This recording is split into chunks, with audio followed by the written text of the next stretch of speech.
ನಮಸ್ಕಾರ. ನಾನು ಅಂಜನ್ಮೂರ್ತಿ ಎ ಅಂತ.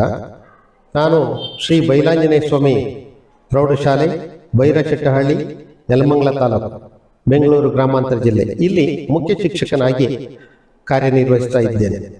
ನಮ್ಮ ಒಂದು ವಿದ್ಯಾಸಂಸ್ಥೆಯು ಶ್ರೀ ಬೈಲಾಂಜನೇಯ ಸ್ವಾಮಿ ವಿದ್ಯಾಸಂಸ್ಥೆಯಾಗಿದ್ದು ಬೈರಚಟ್ಟಹಳ್ಳಿ, ನೆಲಮಂಗಲ ತಾಲೂಕು ಇಲ್ಲಿ ಪ್ರೌಢಶಾಲಾ ವಿಭಾಗವನ್ನು ಪ್ರಾರಂಭಿಸಿದೆ ಹಾಗೂ ಪದವಿ ಪೂರ್ವ ಕಾಲೇಜನ್ನು ಸಹ ಪ್ರಾರಂಭಿಸಿದ್ದು 1981ರಿಂದ ನಮ್ಮ ಒಂದು ವಿದ್ಯಾಸಂಸ್ಥೆಯಲ್ಲಿ ಬೈಲಾಂಜನೇಯ ಸ್ವಾಮಿ ವಿದ್ಯಾಸಂಸ್ಥೆಯ ಗೌರವಾನ್ವಿತ ಕಾರ್ಯದರ್ಶಿಗಳಾದ ಶ್ರೀ ರಾಮಸ್ವಾಮಿಯರವರು ನನ್ನ ಒಂದು ಬೆಂಬಲವಾಗಿ ನಿಂತು ಎಲ್ಲ ರೀತಿಯಾಗಿರ್ತಕ್ಕಂತಹ ಮೂಲಭೂತ ಸೌಕರ್ಯಗಳನ್ನು, ಉತ್ತಮವಾಗಿರ್ತಕ್ಕಂಥ ಕಟ್ಟಡವನ್ನು ನಿರ್ಮಾಣ ಮಾಡಿಕೊಟ್ಟಿದ್ದಾರೆ.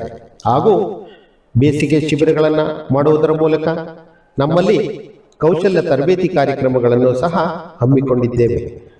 ಬೇಸಿಗೆ ಶಿಬಿರದಲ್ಲಿ ನಾವು ಅನೇಕ ರೀತಿಯಾಗಿರ್ತಕ್ಕಂತಹ ಬ್ಯಾಂಕಿಂಗ್ ತರಬೇತಿ ಆಗಿರ್ಬೋದು, ಹಣಕಾಸಿನ ಬಗ್ಗೆ ತರಬೇತಿ ಆಗಿರ್ಬೋದು, ಕಂಪ್ಯೂಟರ್ ಶಿಕ್ಷಣ ಹಾಗೂ AI ಶಿಕ್ಷಣದ ಬಗ್ಗೆ ಅಲ್ಲದೆ ವಿವಿಧ ರೀತಿಯಾಗಿರ್ತಕ್ಕಂತಹ ತರಬೇತಿಗಳನ್ನು ನೀಡ್ತಾ ಇದ್ದೇವೆ. ನಮ್ಮ ಪ್ರೌಢಶಾಲಾ ವಿಭಾಗದ ಎಲ್ಲ ವಿದ್ಯಾರ್ಥಿನಿಯರಲ್ಲಿ ಅಡಗಿರ್ತಕ್ಕಂತಹ ಸೂಕ್ತವಾಗಿರ್ತಕ್ಕಂತಹ ಕೌಶಲ್ಯವನ್ನು ಹೊರತೆಗೆಯುವಂತಹ ಒಂದು ಕಾರ್ಯವನ್ನು ನಾವು ಈ ದಿವಸ ನಡೆಸ್ತಾ ಇದ್ದೀವಿ. ಮಕ್ಕಳಲ್ಲಿ ವಸ್ತು ಪ್ರದರ್ಶನದ ಬಗ್ಗೆ ಆಸಕ್ತಿ ಇತ್ತು. ಆ ಕಾರಣದಿಂದಾಗಿ ನಮ್ಮ ವಿದ್ಯಾಸಂಸ್ಥೆಯ ಕಾರ್ಯದರ್ಶಿಗಳಾಗಿರ್ತಕ್ಕಂತಹ ಶ್ರೀ ರಾಮಸ್ವಾಮಿಯವರ ನೇತೃತ್ವದಲ್ಲಿ ನಾವು ಇಂದು ವಿಜ್ಞಾನ, ಗಣಿತ ಹಾಗೂ ಎಲ್ಲ ವಿಷಯಗಳನ್ನು ಒಳಗೊಂಡಂತಹ ಭಾಷಾ ವಿಷಯಗಳಿಗೆ ಸಂಬಂಧಿಸಿದಂತಹ ಒಂದು ವಸ್ತು ಪ್ರದರ್ಶನವನ್ನು ಇವತ್ತು ಇಟ್ಕೊಂಡಿದ್ವಿ. ಮಕ್ಕಳೆಲ್ಲರೂ ಸಹ ಬಹಳ ತುಂಬ ಸಂತೋಷದಿಂದ ಈ ಒಂದು ವಸ್ತು ಪ್ರದರ್ಶನದಲ್ಲಿ ತಮ್ಮನ್ನು ತಾವು ಮಾದರಿಗಳನ್ನ ತಯಾರಿಸೋದ್ರ ಮೂಲಕ ಪಾಲ್ಗೊಂಡಿದ್ದಾರೆ. ಅವರೆಲ್ಲರೂ ಸಹ ಒಂದು ಉತ್ಸಾಹ ನಮ್ಮನ್ನು ಇನ್ನೂ ಹೆಚ್ಚು ಕೆಲಸ ನಿರ್ವಹಿಸೋದಕ್ಕೆ ಹುಮ್ಮಸ್ಸನ್ನು ತಂದುಕೊಟ್ಟಿದೆ. ಅದರ ಜೊತೆಗೆ ನಮ್ಮ ವಿದ್ಯಾರ್ಥಿಗಳಿಗೆ ಅನೇಕ ರೀತಿಯಾಗಿರ್ತಕ್ಕಂಥ ಪ್ರವಾಸ ಕಾರ್ಯಕ್ರಮಗಳು, ವಿಧಾನಸಭಾ ಅಧಿವೇಶನವನ್ನು ಪರಿಚಯಿಸಿದ್ದೇವೆ ಹಾಗೂ ವಿವಿಧ ರೀತಿಯಾಗಿರ್ತಕ್ಕಂತಹ ಕ್ಷೇತ್ರಗಳ ಅಧ್ಯಯನಕ್ಕೆ ನಾವು ಗಮನವನ್ನು ನೀಡಿದ್ದೇವೆ. ನೃತ್ಯ ಗ್ರಾಮದಂತಹ ಅಲ್ಲಿ ಪರಿಸರ ಒಂದು ಕಾರ್ಯಕ್ರಮಗಳಲ್ಲೂ ಸಹ ಭಾಗವಹಿಸೋದಕ್ಕೆ ಅವಕಾಶ ಮಾಡಿಕೊಟ್ಟಿದ್ದೇವೆ. ಈ ಒಂದು ಪ್ರೌಢಶಾಲೆಯಲ್ಲಿ ಓದಿದಂತಹ ಅನೇಕ ವಿದ್ಯಾರ್ಥಿನಿಯರು ದೇಶ ವಿದೇಶಗಳಲ್ಲಿ ವಿವಿಧ ಇಲಾಖೆಗಳಲ್ಲಿ ಉನ್ನತವಾಗಿರ್ತಕ್ಕಂತಹ ಹುದ್ದೆಗಳಲ್ಲಿ ಕಾರ್ಯನಿರ್ವಹಿಸುತ್ತಿದ್ದಾರೆ. ಅದಲ್ಲದೆ ಕೆಲವರು ಸ್ವಯಂ ಉದ್ಯೋಗವನ್ನು ಸಹ ಕೈಗೊಂಡಿರ್ತಾರೆ. ಅದರಲ್ಲಿ ನಮ್ಮ ವಿದ್ಯಾಸಂಸ್ಥೆಯ ಗೌರವಾನ್ವಿತ ಕಾರ್ಯದರ್ಶಿಯವರು ಸಹ ಇಲ್ಲಿನ ಹಳೆಯ ವಿದ್ಯಾರ್ಥಿಯಾಗಿದ್ದು ಈ ಅಧ್ಯಯನ ಮುಗಿಸಿದ ನಂತರ ಅವರು ಸ್ವಯಂ ಉದ್ಯೋಗವನ್ನು ಕೈಗೊಂಡು ಇವತ್ತು ಅತ್ಯುತ್ತಮವಾಗಿರ್ತಕ್ಕಂಥ ಉದ್ಯಮಿಯಾಗಿ ಹೊರಹೊಮ್ಮಿದ್ದಾರೆ. ಹೀಗಾಗಿ ತಮ್ಮೆಲ್ಲ ಮಕ್ಕಳನ್ನು ಇಲ್ಲಿ ಅತ್ಯುತ್ತಮವಾದ ಶಿಕ್ಷಣವನ್ನು ನೀಡುತ್ತಿದ್ದೇವೆ. ಅದಕ್ಕಾಗಿ ಇಲ್ಲಿಯೇ ದಾಖಲಿಸಿ ನಿಮ್ಮ ಮಕ್ಕಳ ಒಂದು ಶಿಕ್ಷಣಕ್ಕೆ ಪ್ರೋತ್ಸಾಹವನ್ನು ನೀಡಬೇಕಾಗಿರ್ತಕ್ಕಂಥದ್ದು ನಿಮ್ಮೆಲ್ಲರ ಕರ್ತವ್ಯವೆಂದು ಈ ಮೂಲಕ ನಿಮ್ಮಲ್ಲಿ ವಿನಂತಿಸಿಕೊಳ್ತೇನೆ.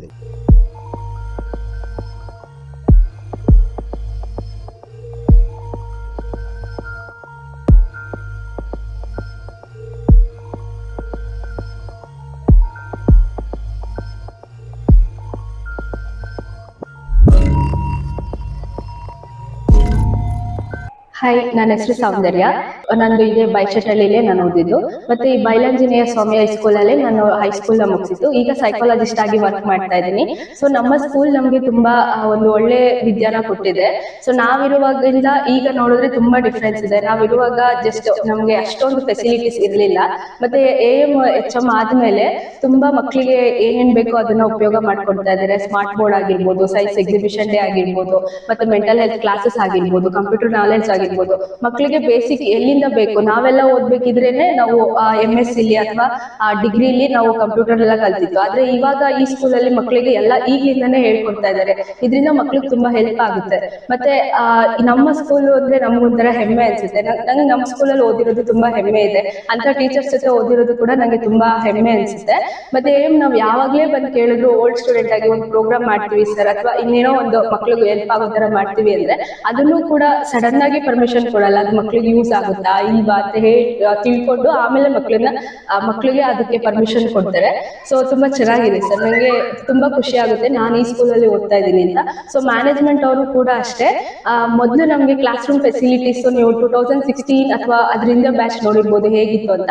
ಬಟ್ ಈಗ ಒಂದ್ಸತಿ ಕ್ಲಾಸ್ ರೂಮ್ ನೋಡಿದ್ರೆ ನಮಗೆ ಖುಷಿ ಆಗುತ್ತೆ, ಎಲ್ಲಾ ತರ ಫೆಸಿಲಿಟೀಸ್ ಇದೆ. ಮತ್ತೆ ಯಾವ ಇಂಗ್ಲಿಷ್ ಮೀಡಿಯಂಗೂ ಕೂಡ ಏನು ಕಮ್ಮಿ ಆಗದೆ ಇರೋ ತರ ನಮ್ಮ ಬೈಲಾಂಜನೇಯ ಸ್ವಾಮಿ ಸ್ಕೂಲ್ಸ್ ಇದೆ.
ಎಲ್ಲರಿಗೂ ನಮಸ್ಕಾರ.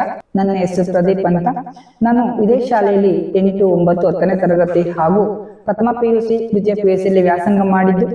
ನಾನು ಓದುವಂತ ಸಮಯದಲ್ಲಿ ನನ್ನ ಗುರುಗಳು ನನಗೆ ಆಚಾರ, ವಿಚಾರ, ಸಂಸ್ಕೃತಿಯನ್ನ ತಿಳಿಸಿಕೊಟ್ಟಿದ್ರು. ಅದೇ ರೀತಿಯಾಗಿ 2010ರಿಂದ ನಮ್ಮ ಶಾಲೆಯ ಗೌರವಾನ್ವಿತ ಕಾರ್ಯಶೀಲಾಗಿರ್ತಕ್ಕಂಥ ರಾಮಸ್ವಾಮಿ ಸರ್ ಅವರು ನನಗಿಲ್ಲಿ ಶಿಕ್ಷಕನಾಗಿ ಕಾರ್ಯ ಮಾಡಲು ಅವಕಾಶವನ್ನ ಕಲ್ಪಿಸಿಕೊಟ್ಟಿದ್ದಾರೆ. ನನ್ನ ಗುರುಗಳು ಹೇಳಿಕೊಟ್ಟಂತಹ ಒಂದು ಆಚಾರವನ್ನ, ವಿಚಾರವನ್ನ, ಸಂಸ್ಕೃತಿಯನ್ನ, ಸಂಯಮವನ್ನ ನಾನು ನನ್ನ ವಿದ್ಯಾರ್ಥಿಗಳು ಸಹ ಅದೇ ರೀತಿ ಆ ಒಂದು ಮಾರ್ಗದರ್ಶನ ಮೇರೆಗೆ ನನ್ನ ವಿದ್ಯಾರ್ಥಿಗಳಿಗೆ ಹೇಳಿಕೊಡ್ತಾ ಇದ್ದೀನಿ. ಅದೇ ರೀತಿಯಾಗಿ ನಮ್ಮ ಗೌರವಾನ್ವಿತ ಕಾರ್ಯಶೀಲಾಗಿರ್ತಕ್ಕಂತಹ ರಾಮಸ್ವಾಮಿ ಸರ್ ಅವರು ಕೌಶಲ್ಯ ಆಧಾರಿತ ತರಬೇತಿಯನ್ನು ಸಹ ಮಕ್ಕಳಿಗೆ, ಹಳ್ಳಿ ಮಕ್ಕಳಿಗೆ ಅವಕಾಶವನ್ನ ಕಲ್ಪಿಸಿಕೊಡ್ತಾ ಇದ್ದಾರೆ.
ಬೈಲಾಂಜನೇಯ ಸ್ವಾಮಿ ಪ್ರೌಢಶಾಲೆಯಲ್ಲಿ ನನ್ನ ಮಗ ಎಂಟನೇ ತರಗತಿ ಓದ್ತಾ ಇದ್ದಾನೆ. ಚೆನ್ನಾಗಿ ಮಾಡ್ತಾ ಇದ್ದಾರೆ, ಪಾಠ ಚೆನ್ನಾಗಿ ಮಾಡ್ತಾ ಇದ್ದಾರೆ. ಭಾರಿ ಖುಷಿ ಆಯ್ತು ನನಗೆ.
Namaste, I am Vice Principal from Vidyachinkana Public School.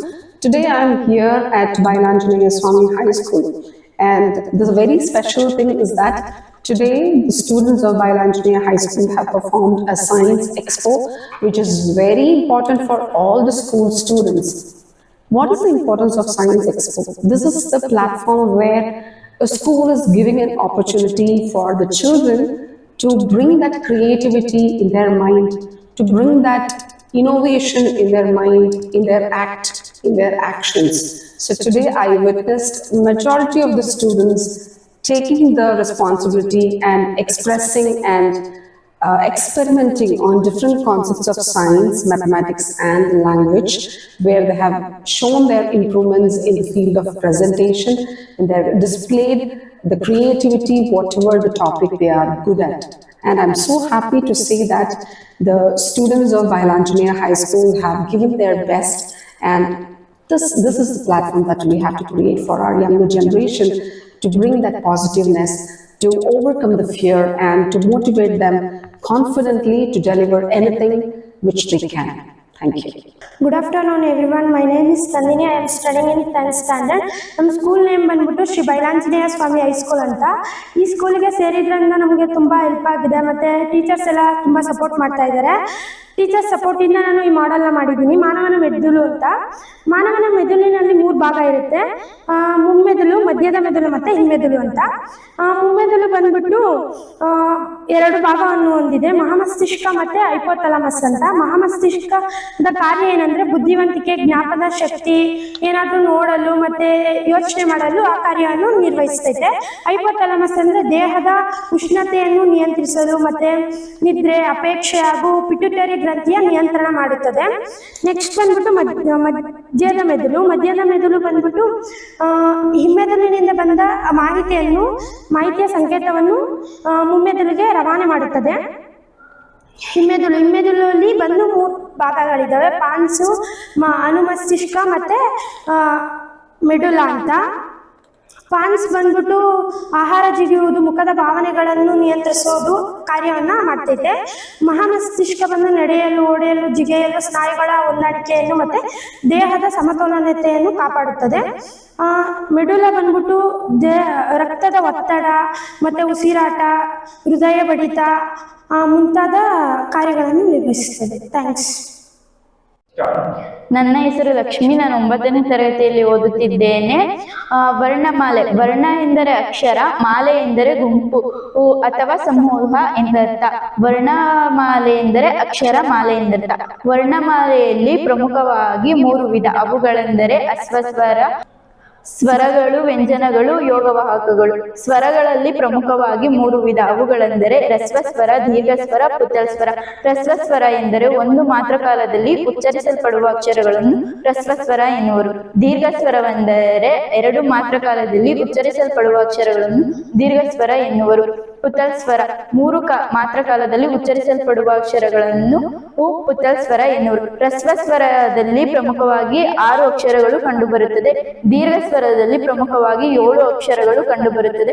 ಪುತ್ತಲ್ಸ್ವರದಲ್ಲಿ ಆಂಗ್ಲ ಭಾಷೆಯ ಎಸ್ ಎಂಬ ಪದದಿಂದ ಗುರುತಿಸಲಾಗುತ್ತದೆ. ವ್ಯಂಜನಗಳಲ್ಲಿ ಪ್ರಮುಖವಾಗಿ 2 ವಿಧ. ವರ್ಗೀಯ ವ್ಯಂಜನ, ಅವರ್ಗೀಯ ವ್ಯಂಜನ. ವರ್ಗೀಯ ವ್ಯಂಜನದಲ್ಲಿ ಪ್ರಮುಖವಾಗಿ 3 ವಿಧ. ಅಲ್ಪಪ್ರಾಣ, ಮಹಾಪ್ರಾಣ, ಅನುನಾಸಿಕ. ಅಲ್ಪಪ್ರಾಣ ಎಂದರೆ ಸ್ವಲ್ಪ ಉಸಿರನ್ನು ತೆಗೆದುಕೊಂಡು ಹೇಳುವ ಅಕ್ಷರಗಳಿಗೆ ಅಲ್ಪಸ್ವರ ಎನ್ನುವರು. ಮಹಾಪ್ರಾಣಾಕ್ಷರ ಅಂದ್ರೆ ದೀರ್ಘವಾಗಿ ಉಸಿರು ಉಚ್ಚರಿಸಲ್ಪಡುವ ಅಕ್ಷರಗಳನ್ನು ಮಹಾಪ್ರಾಣ ಅಕ್ಷರ ಎನ್ನುವರು. ಅನುನಾಸಿಕ ಮೂಗಿನ ಸಹಾಯದಿಂದ ಹೇಳುವ ಅಕ್ಷರಗಳನ್ನು ಅನುನಾಸಿಕ ಎನ್ನುವರು. Thank you. मेरा नाम प्रेमा, मैं 10वीं कक्षा हूँ. मेरा परियोजन का नाम कारक है. संज्ञा या सर्वनाम के जिस रूप से संबंध वाक्य के अनेक शब्दों के जाना जाता है उसे कारक कहते हैं. कारक में 8 भेद है, जैसे कर्ता कारक ने, इससे क्रिया करने वालों का बोध होता है. कर्म कारक को, इससे क्रियाफल के भोगने वालों को बोध होता है. करण कारक क्रिया के साधन का बोध है. संप्रदान कारक के लिए के द्वार के वास्ते, इससे क्रिया करने के उद्देश्य या प्रयोजन का बोध होता है। अपदान से, इससे किसी क्रिया के एक स्थान से हटने या द्वार होने का बोध होता है। संबंध कारक का के की, इससे संज्ञाओं के बीच भिन्न प्रकार के संबंध का बोध होता है। अधिकरण कारक, इससे क्रिया के होने के स्थान या समय का बोध होता है। संबोधन कारक अरे, है, हो, वह, इससे किसी संज्ञा को पुकाराने का भाव प्रकट होता है। धन्यवाद। My name is Putava from 10th standard. This is question tag. Rules of question tag. If the sentence is positive, we frame negative question tag. If the sentence is negative, we frame positive question tag. Sentence has verb changed into do form. Sentence has noun changed into pronoun. For the example, she is my friend. This sentence is positive sentence. We making negative sentence. Like isn't she? This sentence also positive sentence. We made negative sentence. He is a student. We making negative sentence. Isn't he? This is negative sentence. We make positive question tag. Like wasn't he? This is also positive sentence. We made negative sentence. Like doesn't he? Thank you. ನನ್ನ ಹೆಸರು ಭಾವನಾ. ನಾನು ಶ್ರೀ ಬೈಲಾಂಜನೇಯ ಸ್ವಾಮಿ ಪ್ರೌಢಶಾಲೆಯಲ್ಲಿ 9ನೇ ತರಗತಿಯಾಗಿ ಓದುತ್ತಿದ್ದೇನೆ. ಈಗ ನಾನು ರೇಖಾಗಣಿತದಲ್ಲಿ ಬರುವ ಕೋನದ ವಿಧಗಳ ಬಗ್ಗೆ ಪರಿಚಯಿಸುತ್ತಿದ್ದೇನೆ. ಇದು ಲಘು ಕೋನ 0 ಡಿಗ್ರಿಗಿಂತ ಜಾಸ್ತಿ 90 ಡಿಗ್ರಿಗಿಂತ ಕಡಿಮೆ ಇರುತ್ತದೆ. ಇದು ಲಂಬ ಕೋನ 90 ಡಿಗ್ರಿಗೆ ಸಮವಾಗಿರುತ್ತದೆ. ಇದು ವಿಶಾಲ ಕೋನ 90 ಡಿಗ್ರಿಗಿಂತ ಜಾಸ್ತಿ 180 ಡಿಗ್ರಿಗಿಂತ ಕಡಿಮೆ ಇರುತ್ತದೆ. ಇದು ಸರಳ ಕೋನ 180 ಡಿಗ್ರಿಗೆ ಸಮವಾಗಿರುತ್ತದೆ. ಇದು ಸರಳಾಧಿಕ ಕೋನ 180 ಡಿಗ್ರಿಗಿಂತ ಜಾಸ್ತಿ 360 ಡಿಗ್ರಿಗಿಂತ ಕಡಿಮೆ ಇರುತ್ತದೆ. ಇದು ಪೂರ್ಣ ಕೋನ 360 ಡಿಗ್ರಿಗಿಂತ ಜಾಸ್ತಿ ಸಮವಾಗಿರುತ್ತದೆ. Thank you. ನನ್ನ ಹೆಸರು ಯಶವಂತ್. ನಾನು ಶ್ರೀ ಬೈಲಾಂಜನೇಯ ಸ್ವಾಮಿ ಹೈಸ್ಕೂಲ್ನಲ್ಲಿ ವ್ಯಾಸಂಗ ಮಾಡುತ್ತಿದ್ದೇನೆ 8ನೇ ತರಗತಿಯಲ್ಲಿ. ನನ್ನ ವಿಷಯ ರಾಷ್ಟ್ರೀಯ ಚಿಹ್ನೆಗಳು. ರಾಷ್ಟ್ರೀಯ ಬಾವುಟ, ರಾಷ್ಟ್ರೀಯ ಪ್ರಾಣಿ ಹುಲಿ, ರಾಷ್ಟ್ರೀಯ ಹೂವು ಕಮಲ, ರಾಷ್ಟ್ರೀಯ ಮರ ಆಲದ ಮರ, ರಾಷ್ಟ್ರೀಯ ಪಕ್ಷಿ ನವಿಲು, ರಾಷ್ಟ್ರೀಯ ಹಣ್ಣು ಮಾವಿನ ಹಣ್ಣು. ಧನ್ಯವಾದ.